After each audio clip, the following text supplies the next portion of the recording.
Notre Dame handling business yesterday against Navy. Final score 42-3 in Dublin, Ireland. The Irish took care of business in Ireland. It's all good and fun, but I want to talk about what we can take away from this game. Because yes, it was Navy.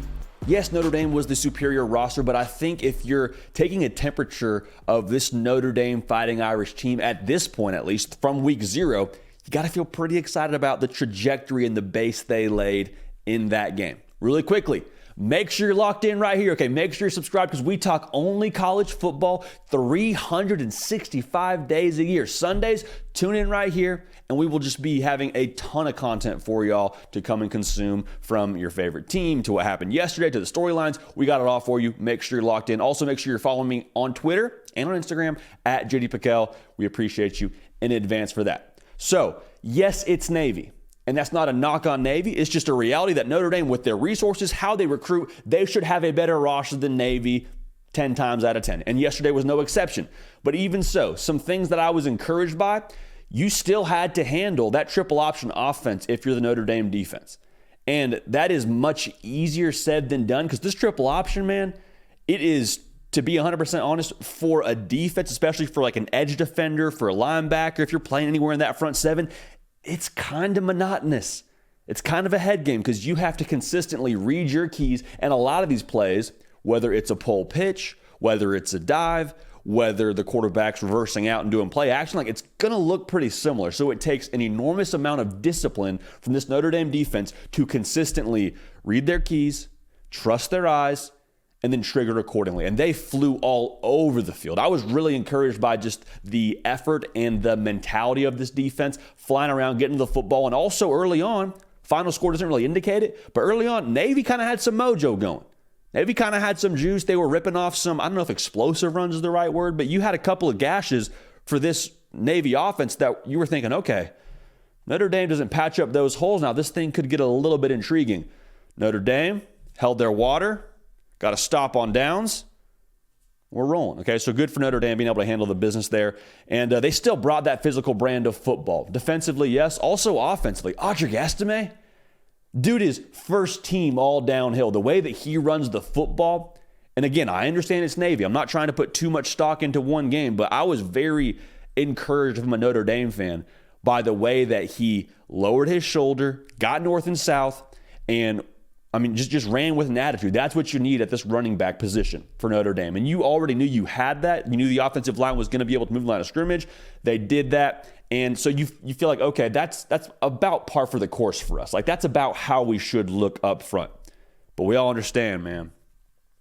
Real story of yesterday, the real talking point was Sammy Hartman looking absolutely dialed in. And it's not so much about the fact that they scored 42 points.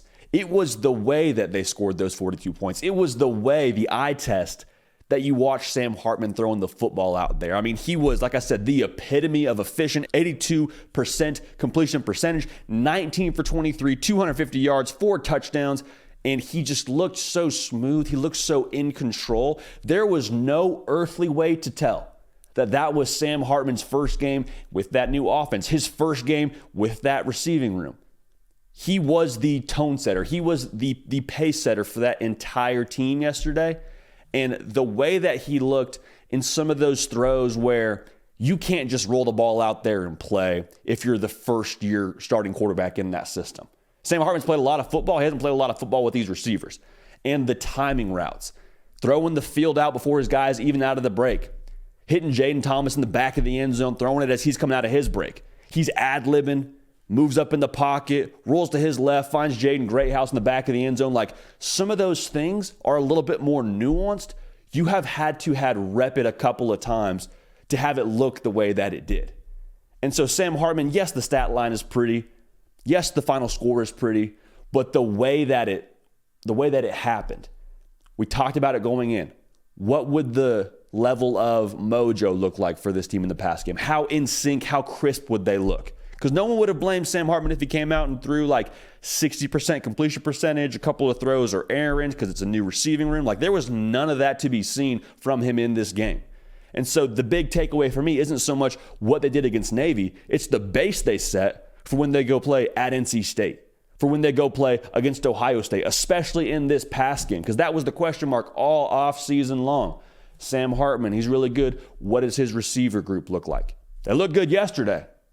And so you don't want to put too much stock into week 0, but at the exact same time, you really appreciate the final grade you're probably giving that room based on what they did yesterday. Like I said, Jaden Greathouse, the true freshman, he was balling yesterday, man. He did not look like a freshman.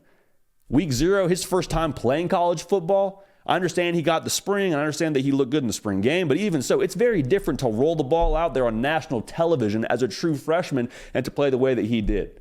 So we'll see how they continue to progress with this receiving room, but I think you're very encouraged to have such a solid performance and such a solid base now to build upon for some of these games that are going to be a little bit more tricky based on the roster you're going to be playing against. Because the thing for Notre Dame now, it is very evident with Sammy Hartman playing quarterback, Sammy football, if you will, playing quarterback for you.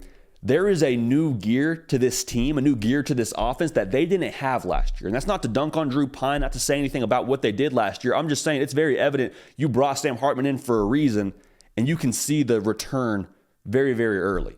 And so what that means for Notre Dame is some of the games that they weren't able to play last year, the styles they weren't able to play last year, I think they can play those now with Sam Hartman. I think you can get into a game and say, if you want to load the box, do so, but Sam Hartman's going to make you pay for it. I don't think you could do that last year. Last year it was, we're going to pound the rock, pound the rock, pound the rock. We're going to be tougher than you. We're going to play tough defense, slow this thing down. We'll find a way to win it at the end of those 4 quarters. You still have that available to you, I believe, but with Sam Hartman, like I said, you can play a little bit more score for score, which has to be encouraging when you play the teams like Ohio State. So, the first test now, that's passed. Check it off. No such thing as a bad win. Let's keep on rolling here, baby. But if I'm Notre Dame, the question is, how good can they be? And based on yesterday, I think it's all about this steady upward trend from what they did. It may not be linear. It may not be a smooth sailing climb to the top of the mountain for them and what they could be in 2023. But when you look at what they did yesterday, if that's the base they're setting, if that's the foundation for which they're building on the rest of the season, it's hard not to be excited. And if they continue to take positive steps forward, if they continue to trend upward, it is very, very difficult to speak with absolute certainty about Notre Dame being outmatched in any of the games they got coming up ahead of them. Because they're going to have a large impact on this college football playoff race. We've said it before on our live show. Tuesday, Wednesday, Thursday, 11 a.m. Eastern. Make sure you're tuned in. We've said it before on the live show, man. They will impact the college football playoff race, whether they find their way in there and run the table and get in, or whether they impact it for any of those 3 other teams. Whether they play spoiler for USC, an Ohio State, a Clemson, they're going to impact the race. So for Notre Dame, going forward, if they keep trending up, they're going to be a problem for everybody else. I cannot wait. I cannot wait for that matchup at NC State. That's going to be a great measurement stick for us. It's going to be a great litmus test. And then the game against Ohio State, I think you really find out what you have, or at least get a very good pulse for what you have in South Bend. But don't look now. Here come the Irish. Make sure you're subscribed. Make sure you're following me on Twitter, on Instagram. We're not calling it X, calling it Twitter. Twitter, Instagram, at JD Pickell. We appreciate you tuning in with us. Appreciate you being subscribed. We're going to keep this party rolling, and we will see y'all next time. Hey, y'all. Thanks so much for watching. Subscribe to the channel here to make sure you don't miss an episode of The Hard Count. Also, be sure to check out other videos on the On3 YouTube channel.